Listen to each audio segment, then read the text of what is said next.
and talk to our friend Aaron Schatz, who published his annual piece at ESPN.com. Of course, you know Aaron from his work over at FTN Fantasy. He ranked the 32 teams, top to bottom, 1 to 32, in terms of the quality of their rookie class production in 2025. Washington came in 25th of 32 teams. We'll ask him about that. Aaron, welcome to D.C. and to Grant and Danny. Good to have you on again. How are you? Hey, I'm good, guys. How are you doing? Doing very well. So first, just give people an idea of the project. I know this is not the first time you've done it. Yeah, basically, I start with a stat from my friends at Sports Info Solutions called Total Points that looks at how good rookies have been, and then we adjust things up and down based on various, ESPN ratings to try to figure out just how much production teams got out of their rookie class in the first year. And remember, it's not adjusted for injuries. So, for example, in Washington's case, the fact that Trey Amos only played half a year means that he only played half a year. So as you plug in the data and sort of, the data gets spit out in terms of impact that guys had, is there any other kind of situational variance that goes into it? In other words, empty calorie stats? Is it based on sort of grading, or is it just numbers accumulated? We'd love for that final bit of piece of info before we kind of dive in. It's numbers accumulated, with charting, not grading, but charting, Gotcha. Blown blocks and defensive coverage and missed tackles and things like that. Gotcha. So the reason I ask is a guard, it's hard to accumulate stats, right? Like if the guard played well, the guard played poorly, how do we kind of tell that? But I love right. You do it based on like how good is the running game in their direction, and how many blocks are they blown, sacks do they allow, and I also looked at the ESPN run block and pass block win rates and all that kind of stuff. All right, so you did your research, you dug into all the numbers, and there are a few people I trust more in the data community covering the NFL than you. So let's talk about the teams that had the best seasons. A lot of times it's been odd because, playoff teams or some really good teams get huge production from rookie classes. This year, the top of the board was dominated, at least 1, 2, and 3, by pretty bad non-playoff teams, the Saints, the Browns, and the Giants. What did you like so much about those rookie classes? Yeah, they got a lot. The Saints and Browns got a lot of different rookies that were productive for them. With the Giants, it's more that they had 2 or 3 guys who were very, very productive. Jackson Dart was 18th in ESPN's QBR rating for quarterbacks, thanks to the value of his running plays. He had a pretty good rookie year, and Abdul Carter had a ton of pressures. So they didn't quite have as many rookies who contributed as the Browns and Saints. But yeah, normally the teams at the top of this list often ride those rookie contributions into the playoffs. This year, the only teams that really did that were the Patriots and the Panthers. Aaron Schatz with us here on G&D. What are some common themes for teams at the bottom of this rankings? Because a couple of them are playing this weekend and are pretty good this year, but didn't get much out of their rookies. Was there some commonality between the teams at the bottom of these rankings? Yeah, well, first of all, a number of teams at the bottom of the rankings didn't have a lot of draft picks, right? Washington only took five guys. Minnesota only took 5 guys. So that's one thing that happened. You end up where nobody's starting. Nobody really gets a starting role. And often that's because the veterans that are there are good enough that they block guys from starting. And that can be a good thing because that can help your team win. That's the case with the Rams, certainly. Nobody could earn a starting role from their draft picks because their previous draft picks had been too good.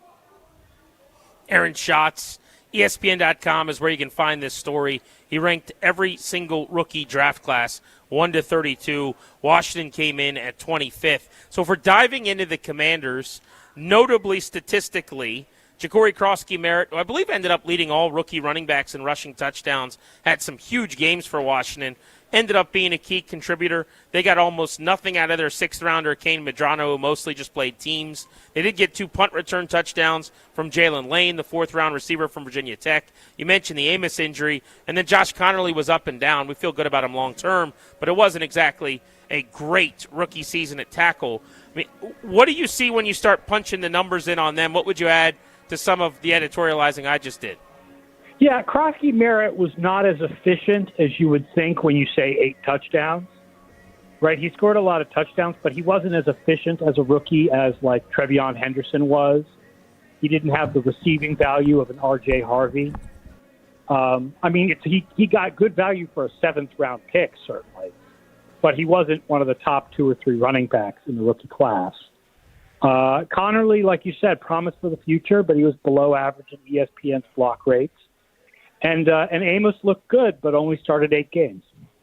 Yeah, Connerly's where this could kind of hinge. If he'd had a above average grade for the year, I know the run block rate is really alarming when you look at the 71.2% win rates according to the stats you guys had there. Had he had let's call it even above average grade as a left tackle, how high would that have pushed Washington in these rankings in your view? A couple spots up. Okay. It's not, if you have a team like Minnesota, I have 30th. And they got a really good production from an offensive lineman, guard Donovan Jackson. They had nothing else. Mm-hmm. Right? So, the Washington didn't have that much else other than, Lane had a couple of, like you said, the punt returns. But they didn't play a lot of rookies this year. So, if Connerly had been better, they move up a couple of spots, but it wouldn't have put them in the top half. So I was going to ask that. I mean, it seems to me like then there is this quantity over quality element almost. Like, yeah, you want your rookies to play at a high level. Jackson Dart or Cam Scatterbo both, exploded onto the scene and did some really good things. But in the case of, the Saints, where it's Banks and Shuck and Broughton and Senker and Stutzman and Riley and Neal, they've got 10 guys. I don't know how many of them played big roles, but a bunch of them presumably did. If you're the Browns and you're talking about 8 or 9 rookies, then Shedeur can struggle a little bit, or you might not get great production from Dylan Gabriel, but you had 2 rookie quarterbacks, and it was like a quantity thing all year long. Yeah, the Browns are interesting because the quarterbacks were bad. Normally you're like, yeah, this team was because total points is measuring total production, and quarterbacks generally produce more than they're more important than other positions. So normally you're like, yeah, this team had a rookie quarterback. No. Cleveland's rookie quarterbacks were very bad, and their leader was Carson Schlesinger, who's probably going to win Defensive Rookie of the Year. So, that's a little bit of a different situation. But there's no doubt when you're doing a ranking like this, a team that has a lot of spaces in its starting lineup is going to rank higher because guys are going to play and they're going to produce. But they don't always produce well. A good example is the Bengals linebackers. I think I have the Bengals down at 23rd. Because they started 2 inside linebackers, but they weren't very good. Yeah, and kind of to your point, there's not a great correlation with teams that are high in these rankings and success. There's some that obviously did well. The Patriots, I think, were 4th and are playing for the chance to go to the AFC title game. But there's a lot of, to your point, if there were opportunities for rookies, they got to play a bunch and got to accumulate some things. So the question to follow up on that is how well does this bode for teams moving up in terms of quality of play, non-rookie division as they go forward? Are these building blocks, or are these guys just that got a chance to play for crappy teams? I think that especially with the top teams in this, you're definitely talking building blocks. Mm-hmm. Okay, the Saints are a good example, right? They have a left tackle. They have a quarterback who, I don't know if he's their quarterback of the future, but at least he gets another year to try to show it. They got a good corner in Quincy Riley. They got a good safety in Jonas Sanker. They have a defensive tackle named Burton Broughton who basically missed the whole year, so he doesn't even count for this, but he's going to be useful for them in the future. So you definitely have building blocks with the top teams here that promise, hopefully, more success in the future. Of course, more success in the future is very heavily tied to quarterback, so maybe it doesn't promise that much success in the future for the Cleveland Browns. But for a lot of these teams at the top here, it suggests they will have more success in the future. I think the Giants, for example, are definitely a team to watch to take a leap next year. If you think about it, they've got the good young quarterback. They've got a number 1 receiver who missed most of the year. They've got the pass rush. They've got a left tackle. And now they've got John Harbaugh as their head coach. Yeah, they've got the pieces in place. There's really no reason they can't take a step forward. Aaron Schatz, looking at last year's rookie classes. Last thing on this, and then I actually want to get into some of the playoff games with you if you don't mind. But on Washington's rookie group, this year again, they don't have a second-round pick, and they don't have a fourth-round pick. So they pick in rounds 1 and 3 in the first 4 rounds before, the middle of round 5. It's pretty bad and bleak in that way. I think it's the lowest picks in the first 4.5 rounds in the league. I ask you this to say, can they rank pretty high on this list next year if it stays that way? And if the answer is no, isn't that in and of itself a problem? Like, let's say they do great at 7 and they draft an edge who gets them 11 sacks, but that's the only super impactful guy they get reasonably. Can they still rank high on this list, or is it kind of out? Well, you hope that they get a couple of impact guys. You hope they get an impact person in the 3rd and an impact guy in the 5th. But if you look at the Giants, right, I mean, it's like those are the 2 guys, and so I have them super high because those 2 guys were so good. So if they get a really impactful edge, they'll rank higher. But listen, what we're trying to talk about here is how much production did teams get that will hopefully help them in the future. And if you don't have a lot of picks, you're not going to get a lot of production that will help you in the future. It's just that's the problem with not having a lot of picks. It doesn't mean you drafted badly, but it does mean you're not going to get as much production in the future because you just don't have as many rookies. Aaron Schatz with us here on G&D. Let's go to the games this weekend, Aaron. Start chronological order for me. Buffalo at Denver. It feels like Buffalo has 52 guys and Josh Allen, whereas, Denver probably more complete team. That's why they're the 1 seed. But it's, bet against Josh Allen at your own peril. How do you see this one going? First of all, just to give a little respect on the Bills' offense, they have a very good offensive line with guys like Deion Dawkins and Connor McGovern. And James Cook is a very good running back, and they've got good tight ends. So it's not like it's just Josh Allen. It's just the receivers are not good, and they're all injured. So that's, where Josh Allen doing magic things comes in. And their defense has problems. So there's feelings like Allen has to overcome the defense. Their run defense is so bad, so bad this year. Are the Broncos good enough running the ball to take advantage of it, you think? Everybody's good enough running the ball to take advantage of it. I would take advantage of it, for crying out loud. It's really bad. They won't take advantage of it as much as a good running team would, but the Jaguars are about as good a running team as the Broncos, and they certainly took advantage of it last week. And it didn't end up meaning enough, obviously. The Bills escaped with a 3-point win. That game, by the way, Josh Allen did magic things. Yes, he was a superstar, and he was nearly perfect. 4:30 kickoff on Saturday. The nightcap got more intriguing about an hour ago. I'm sure you've seen the news on Sam Darnold. He has come out and done a presser within the last half hour, said he expects to play, but he's now dealing with an oblique injury that was serious enough that they actually got Drew Lock some first-team reps today at practice, and they listed Darnold questionable. They're 7-point favorites over Seattle, who they completely dominated defensively in Week 18 just a couple weeks ago. What do you make of this game? Yeah, my numbers love the Seahawks this year. Love them, love them, love them. Number 1 in my numbers, and I think that they win this game pretty easily because the 49ers are so hurt. They're so injured. They're picking linebackers off the couch. They have no George Kittle anymore. If the Eagles had okay offensive coordinating, they would have won that game last week. Seattle is a better team than that. Seattle's pass offense has definitely declined in the second half of the year. They rank only 18th since Week 10, but it doesn't matter because their running game got better and their defense and special teams are fabulous. Houston and New England. Houston's defense is excellent. Is that offense good enough to win on the road? Yeah, this is it, man. This is Drake May's big test, right? Drake May didn't play a single game this year against one of the top 8 pass defenses by my numbers. And here it is. This is number 2 behind Seattle. Let's say he has an average game, right? Great quarterback, great defense, split the difference, average game. So, yeah, you're asking, is the Houston offense good enough? The Houston passing game has been better in recent weeks, and their running game was really good last week.